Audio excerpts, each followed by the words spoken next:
Hey, what's up, everybody? This is Mike here, Rogue Comics, with another edition of new comic book day releases. I'll eventually think of a cooler, snazzier name, but right now I'm just not feeling creative whatsoever.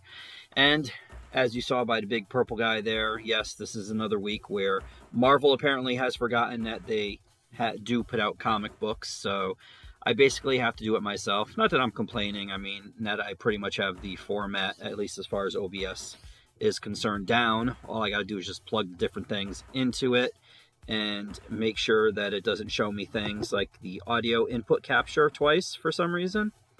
Yeah. But anyways, without further ado, let's get to it here. We'll start, as always, with DC. I don't know why, especially because I love Marvel so much, but I guess I'm just a masochist that way. But here is Action Comics number 1030. Actually, let me see if I can enlarge and biggen this. This, you might have heard, there could potentially be some things happening with Superman. You know what?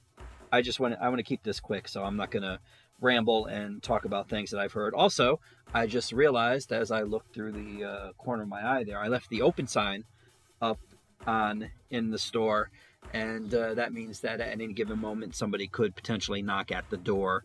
So yeah, let's get through this as soon as possible. Anyways, there is cover A, and here is cover B right there for Action Comics number 1036. Amethyst. This is a young adult's graphic novel, and I can't see, what is it, Princess of Gem, I guess. I don't know, they did a comic book that was similar to this, and this is not Amethyst, the Amethyst from the 80s, but yeah, there it is. Here we have Scooby-Doo and Batman. I don't know what the title of this book is, but I do see Harley is about to club them all, so yeah, it doesn't really matter, does it? Here we have Batman and Robin and Howard. I don't exactly know what this is, but clearly it is not for me. Although Jeffrey Brown has done some books with similar to this style, similar in style with this, for Star Wars, actually. Here we have Batman the Imposter. This is Andrea Sorrentino's book. Well, actually, Andrea just draws it. Madison Tonlin, yeah, is the author. There's cover A. And here is that's a really cool cover B. Unfortunately, I think that might be the Thief Matina. If it's not, I do apologize for the artist of this book, but I do like this one. Here we have Batman Urban Legends. This is issue number 9. There are 3 covers for this particular book. This is cover A. Here is cover B by Frank Avila, featuring Batwoman. And there is cover C with Azrael. Black Manta, issue number 3. Right here, cover A. Cover B, I like this one. I like this one a lot. Even though this one's pretty cool too, with him getting his ass handed to him. With a chick with a flaming sword. Future State Gotham is up next. There is cover A. And there's a really cool cover B. I do like this one. Harley Quinn, the animated series, the Eat Bang Kill Tour, issue number 3. Harley and Ivy having dinner, it looks like. And this one, I like this one. I like the colors. I like the way it just laid back, just sitting back. That would be nice. Under a tree, on a hill, nice clouds. I Am Batman, issue number 3. I'm going to say it's 3. I really got to do something about blowing this up so I can see it, because even though I move the controls down as far as they will go, I can't. And I don't want to enlarge it. I need to see the preview as well as what you guys are seeing. So I'm sure I could just embiggen it, but I don't know. That'd be too easy. There's cover A. Here is cover B. The Joker. There are 3 covers for this. And now this, I believe, is Guillaume March's cover. The next two covers are by the same artist, and I forget who it is, but they do connect, and you will see how. Oops, I went the wrong way. Sorry. There's B, and there is C. So let's see if you can see. There's the left side, and there's the right side. Yes, Punchline and Joker. Justice League Last Ride. I do believe this is the final issue of this series. And how do I know that? Because one, it's issue number 7, and if I remember correctly, it was a 7-issue miniseries. The other reason is because it actually has another cover, which the only other issue I believe that had another cover was issue number 1. So they only do it at the beginning and at the end. At least for this, they did. There were no other covers, if I remember correctly. Could be wrong. It's been a rough year. This, believe it or not, is Pennyworth. I don't know what issue number it is because there is no logo or issue number up there, but I do know this is Pennyworth. So if you are a fan of this issue, or series rather, there will be a new issue for you out on Wednesday or Tuesday if your store participates in the Tuesday DC release. Here we have Robin and Batman. No longer content to play a sidekick, Robin is now said to him, I'm taking over, dude.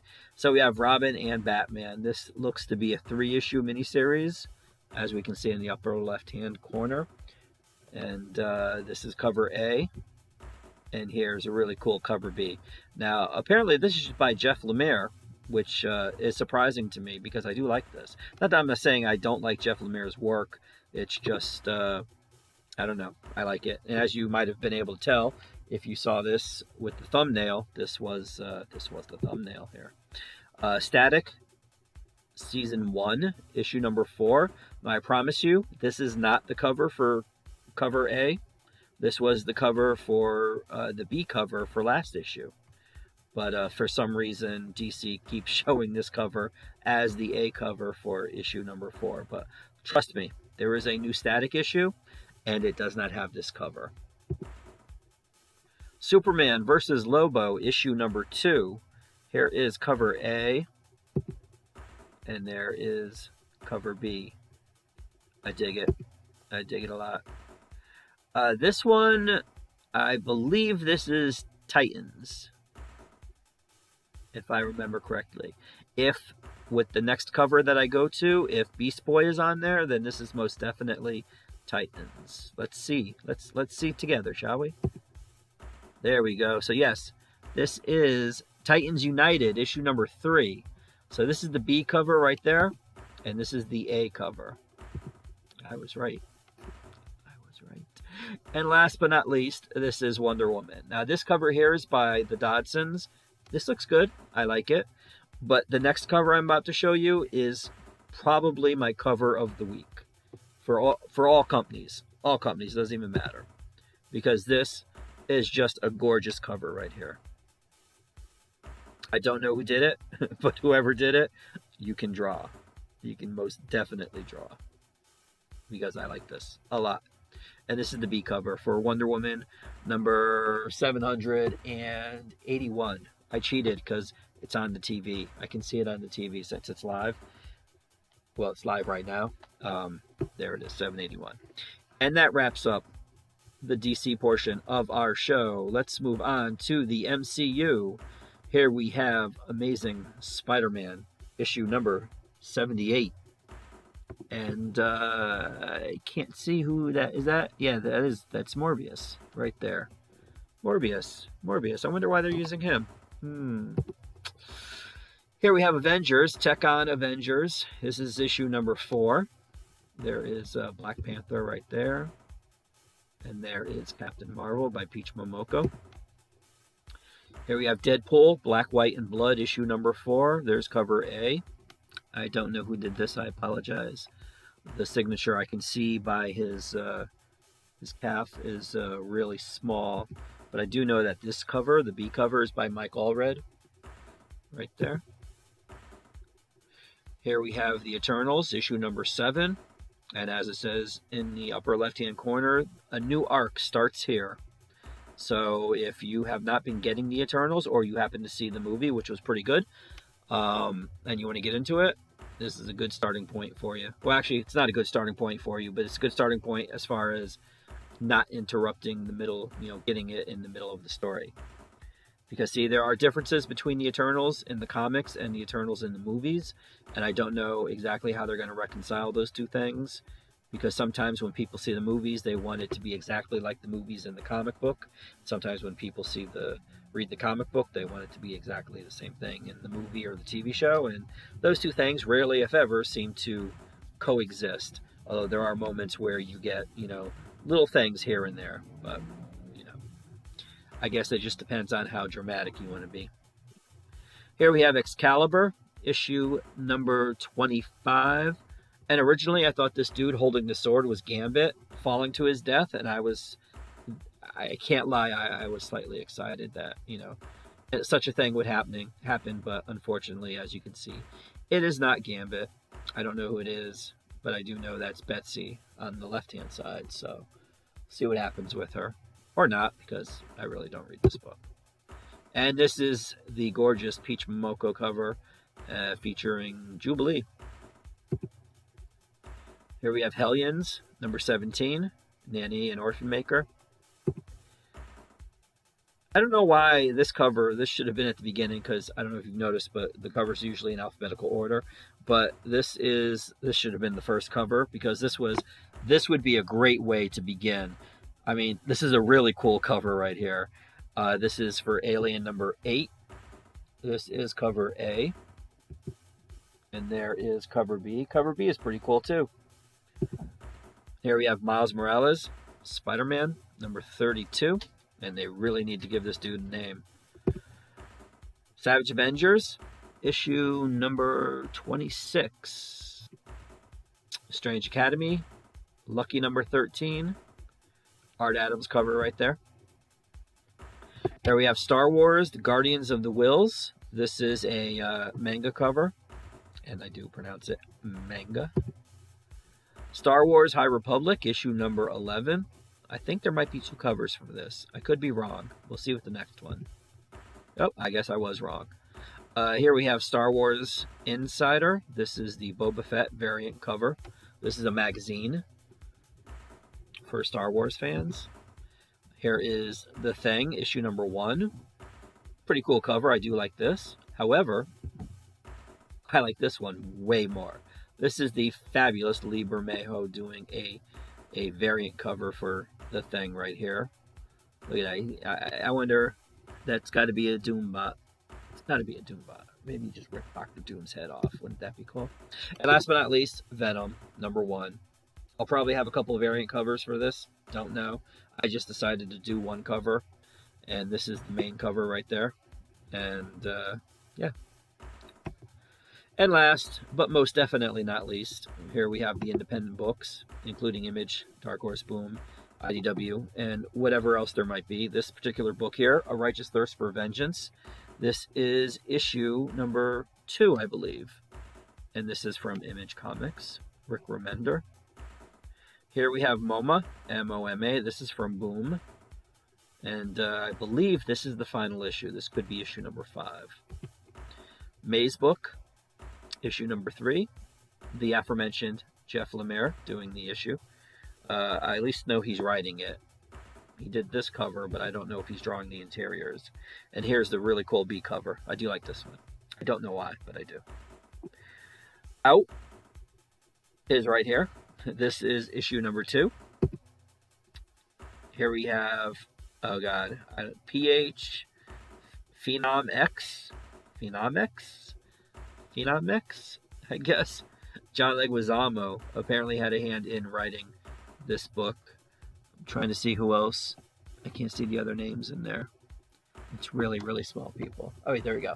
Adam Rappaport, Joe Mikak, and Chris Batista are all involved in the creation of this book. This is issue number 1, so I don't know what it's about, nor have I read it or even looked at the description, because I don't like being spoiled with stuff like this, which is really not good for a comic store owner, but what are you going to do? Rick and Morty, Corporate Assets. This is issue number 1, I want to say. It's down in the bottom right-hand corner and hasn't come up on the screen yet, so I can't see. Yep, this is issue number 1 right there. I do like this cover, believe it or not. I don't like the show, but I do like this cover. Oh, and here's the B cover too. This is actually cool. Little Toy Story-esque, Toy Story homage. What is this? Regarding the matter of Oswald's body. This is from Boom Comics. This is issue number 1, and this is by Chris Cantwell and Casalanguida, I think is how you say his name. And I think there's only 1 cover. Oh, my bad, there's 2 covers. I'm sure there's a couple other covers, but I only showed 2 because we got to get to Stillwater next. This is issue number 11 by Chip Zdarsky and Ramon Perez. Undiscovered Country, number 17. Here is cover A. There is cover B. And last but not least, What's the Furthest Place from Here? This is issue number 1. Here we have 1 cover. Oops. I went the wrong way. And here's another cover. I apologize for not knowing the artist of these covers, but this I know is Scotty Young right here. That's Scotty Young. And last but not least, now it says Brian Michael Bendis, and to be honest with you, I don't know how many other Brian Michael Bendises there are in the world, so I'm not exactly sure if this is the writer Brian Michael Bendis, but if it is, oh, there you go. And that is it, friends. This brings us to the end of this week's New Comic Book Day stream. I thank everybody, whoever might have been watching. I don't know. I can't see if there was anybody even watching or not, for tuning in. If you're watching on replay, then here are some good books. Make sure you frequent your local comic book store, or I do ship books out. If you see anything that catches your eye, get in touch with me ASAP, because these things do not last long with the state of the world that we're in right now, and they are difficult to get reorders for. So basically whatever I've ordered is what I'm getting. So just go to rowcomics.online to message me, and then we will take it from there. Or here are some of the other things, as you can see on the screen there. There is rowcomics.online, like I just mentioned. There's also rowcomics CT for Connecticut on Facebook, because somebody took Row Comics, which I had originally, but then I tried to separate. I don't know exactly what it was that I did, because this was, God, 11 years ago. But yeah, I lost it to somebody who does nothing with it now. Basically, I guess they're doing what is it, parking or whatever it's called, where they get a domain and just hang on to it or try to sell it, something stupid like that. And of course, Zuckerberg really doesn't care about businesses just getting the money, which is weird too. You would think that he would be interested in businesses, because the businesses would pay him money for advertising and stuff like that. But I guess when you have like $80 trillion, a little small business really doesn't. It's just like inconsequential in the grand scheme of things. And last but not least, it's Row Comics on Instagram and Twitter, the most abysmal of all the social medias. Well, actually, it's kind of tied with Facebook. But yeah, that's it. Thanks for tuning in. I do appreciate it. If you happen to wander on here because you are looking to see what is coming out this week and you're not a subscriber, please subscribe. I do these videos. I've been making a pretty good getting back on the horse as far as doing weekly things. This is the 3rd week I've done it, and for the past 3 weeks, so I'm batting 1,000 right now. But yeah, I promise I will not spam you with stuff, and I will not do unnecessary hate videos for certain topics, whether it be the Eternals movie or Superman or whatever is floating out in the YouTube sphere. You will not see that here. So once again, thank you. And I hope you have a very good New Comic Book Day this week. Take care, and see you next week.